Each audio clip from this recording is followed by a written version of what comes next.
In a jaw-dropping moment, a Mexican girl exclaims, "The bus driver did it again," and her dad immediately dials 911, setting off a chain of events no one could have imagined. The scalpel trembled in Nina's hand as she stared at the unconscious man on her operating table.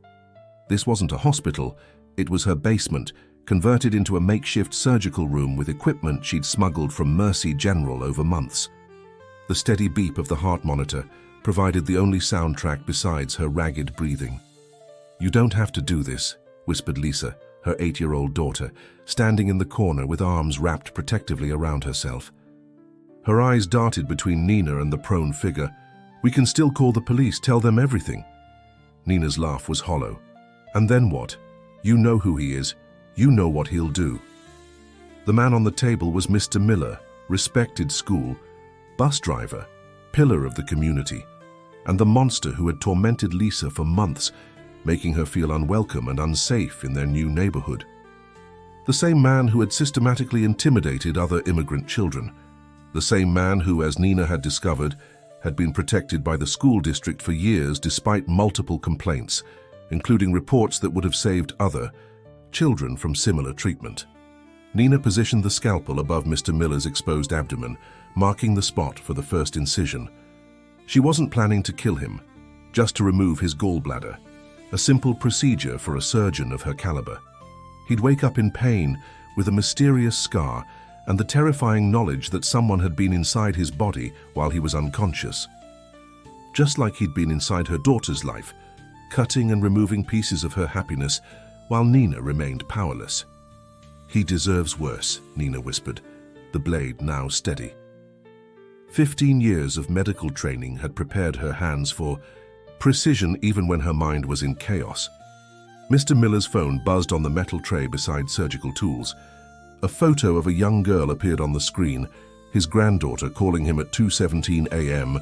Nina froze. "What are you waiting for?" Malcolm's voice cracked from across the room. "You said this was justice." Nina stared at the sleeping face of the man who had terrorized her daughter.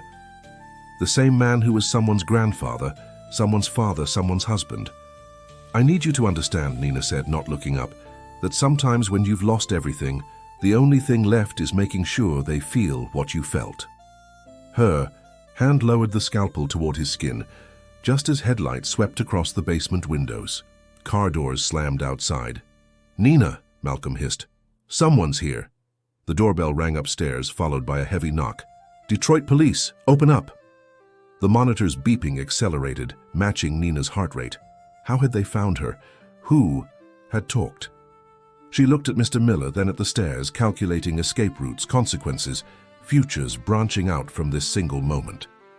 "Nina," Malcolm pleaded, "what do we do now?" 6 months earlier, Nina Shaw had everything under control. Chief of design at 38, respected creative director with multiple award-winning campaigns, and finally, after years of searching, settled in what seemed like the perfect neighborhood for Lisa to grow up in. She and her husband Malcolm celebrated with a weekend of unpacking in their new home, where he surprised her with a handcrafted wooden desk he'd been secretly building for Lisa. "Too fancy," she'd protested, laughing as he showed her the delicate carvings of forest animals along the edges. "She's only 8. She'll probably draw all over it." "I couldn't wait," Malcolm said, pulling her close. His dark eyes crinkled when he smiled, the silver at his temples catching the sunlight. "Besides, Hope looks good on us, don't you think?" Hope did look good on them.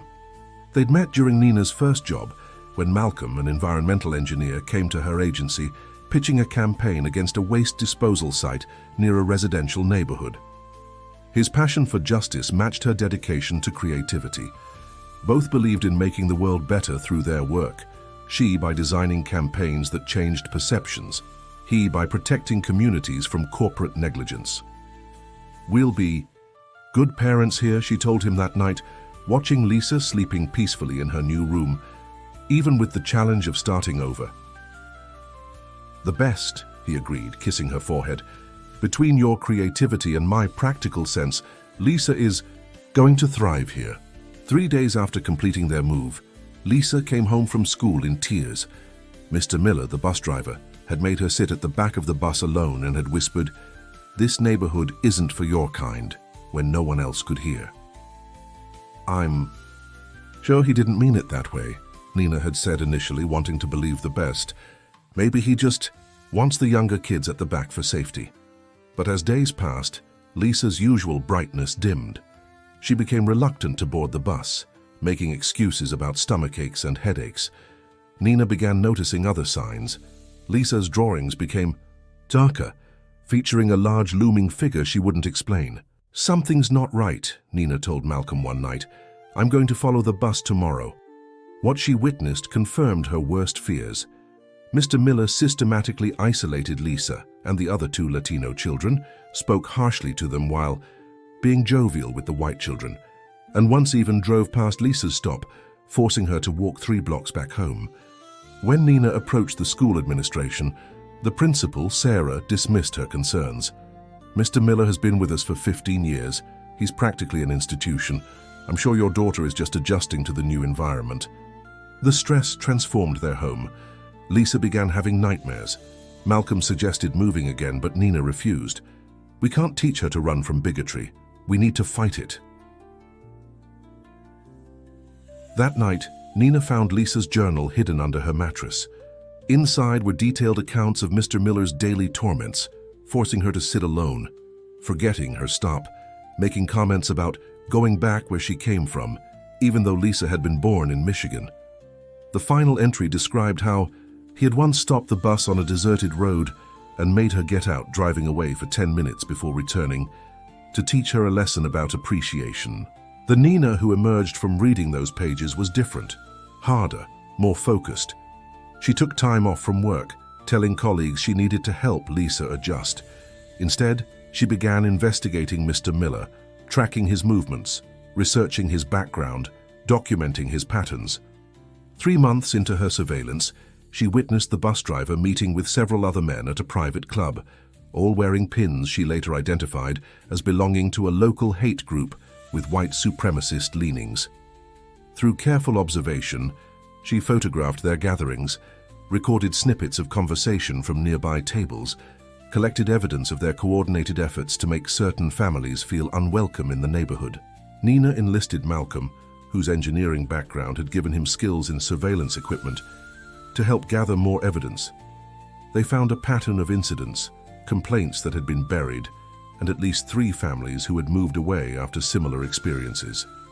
"We should take this to the school board, maybe even the press," Malcolm had suggested, scrolling through the damning evidence on his laptop. "And risk having it buried again?" Nina shook her head. "The system protected him once. It will again." That's when the plan began forming. Nina didn't want Mr. Miller dead.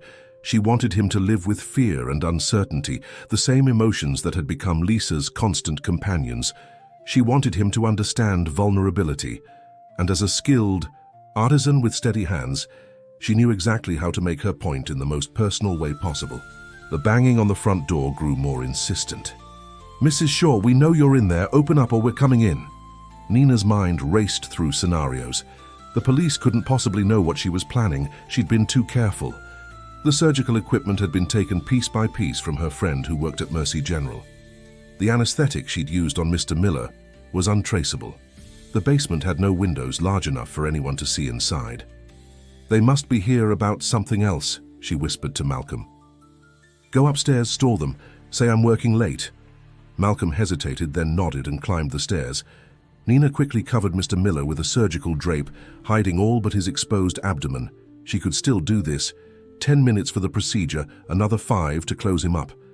By the time the police grew suspicious enough to search the house, she could have him hidden in the storage room behind her studio, where she'd planned to keep him during recovery before anonymously delivering him to the emergency room across town. From upstairs, she heard Malcolm's voice, then deeper voices responding. Footsteps moved across the ceiling. Nina made her decision. The scalpel sliced through skin, fat, muscle. Blood welled up, and she dabbed it away with practiced movements. Her hands operated independently from her racing thoughts. This wasn't about revenge anymore. It was about survival. If she was caught now, everything would be lost. Mr. Miller would continue destroying children's lives, her career, her freedom, Lisa's future, all gone. The basement door crashed open. "Detroit police, hands where I can see them." Nina didn't look up, continuing the incision with steady hands. "I'm performing emergency surgery. This man has an acute appendicitis. If I stop now, he could die." Two officers descended the stairs, weapons drawn. Behind them came Detective Sarah Reynolds, the same school principal who had dismissed Nina's concerns. "Mrs. Shaw," Sarah said, her voice unnervingly calm, "step away from Mr. Miller immediately." "I can't abandon a patient mid-procedure," Nina replied, her voice clinical and detached as she continued working. "As a trained first responder, my ethical obligation—" "Cut the crap," Sarah interrupted, moving closer to examine the setup. "This isn't a hospital. You kidnapped him." Nina finally looked up, her surgical mask hiding most of her expression. Only her eyes were visible, cold and determined. "Prove it." "Your husband already confessed." Sarah nodded toward the stairs where Malcolm stood, tears streaming down his face. "I'm sorry, Nina," he sobbed. "They already knew everything. They had photos of us following him, recordings of our calls. They've been watching for months." Nina's hands stilled. The room seemed to tilt sideways as realization crashed over her. "Who told you?" she asked Sarah. "Who's been watching us?" Sarah holstered her weapon and pulled on latex gloves. "Miller wasn't the only one in on it, but he was the only one who got caught on camera." Nina stared at her, uncomprehending. "Check his pocket," Sarah said. "The right one." With trembling hands, Nina reached into Mr. Miller's pocket and pulled out a small voice recorder. When she pressed play, she heard Lisa's voice. "He made me get off the bus again today. He said no one would believe me because we're Mexican." The next 3 months unfolded like scenes from someone else's life. Mr. Miller, as it turned out, had been under investigation by an undercover task force focused on hate crimes in the district. After multiple complaints from families who had moved away, the department had planted recording devices on several children's backpacks, including Lisa's, without Nina's knowledge. "We couldn't tell you," Sarah explained to Nina across a conference table at the police station. She was not a principal, but an undercover detective who had been placed at the school. "If you knew, you might have acted differently, and we needed natural evidence." Sarah had documented every incident, every slur, every case where Miller had endangered children or abused his position. She'd compiled evidence on 5 other bus drivers in the district and several community members who had been coordinating harassment of minority families. "When we realized you were following Miller," she continued, "we thought maybe you were connected to the hate group.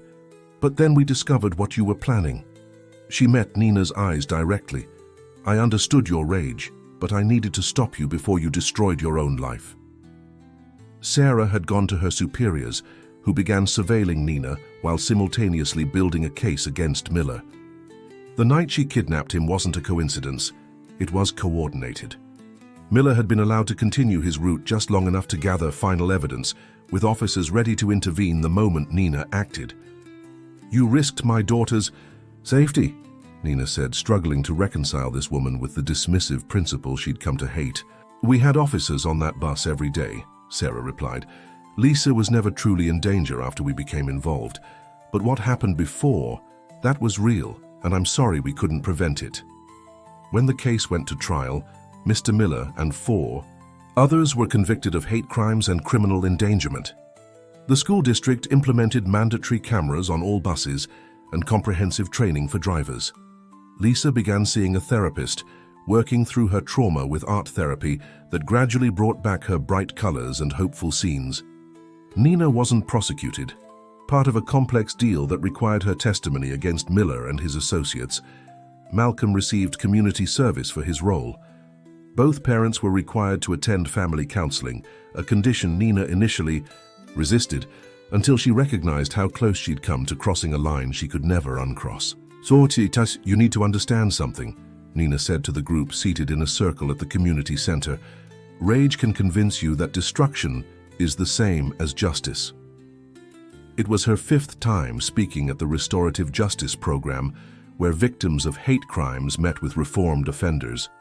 Sarah sat across from her, now openly working as a detective specialized in hate crime investigation. Malcolm was beside her, his hand occasionally squeezing hers when her voice faltered. "I thought taking something from the man who hurt my daughter would balance the scales," she continued. "I was wrong. Justice isn't about equivalent damage, it's about restoration." After the session, they gathered in the parking lot as a light snow began to fall. Michigan winters were unforgiving, but Nina had stopped trying to escape them. Some seasons had to be endured to appreciate. What followed? "Lisa's school play is tonight," Malcolm reminded her. "She's the lead tree in the environmental pageant." "A speaking tree?" Nina smiled. "She's been practicing those lines for weeks." "The drama teacher says she has a natural presence," Malcolm said with pride. Nina watched Sarah walk slowly to her car, stopping to chat with a group of parents from the neighborhood advocacy committee Nina had helped form. She still felt a complex swirl of emotions when she saw the detective. Gratitude mixed with residual anger, respect tangled with regret. "I still dream about it sometimes," she admitted to Malcolm. "Standing in that basement thinking I was delivering justice." Malcolm looked at her for a long moment. "We all have moments when we become something we never thought possible. The question is who we choose to be afterward." Nina watched the snow catch in his graying hair and thought about Lisa's room, no longer filled with dark drawings, but bright with artwork depicting her friends from across the neighborhood, a diverse group that had formed in the aftermath of the case that had made headlines and transformed their community. "I choose this," she said simply, taking his hand. "Every day, I choose this." As they drove away, Nina caught a final glimpse of Sarah in her rearview mirror, a solitary figure, directing traffic in the falling snow. They were connected now by an unseverable thread, not the one she'd once planned with surgical precision, but something both stranger and more profound, the shared weight of their choices and the echoing consequences that would resonate through their community forever.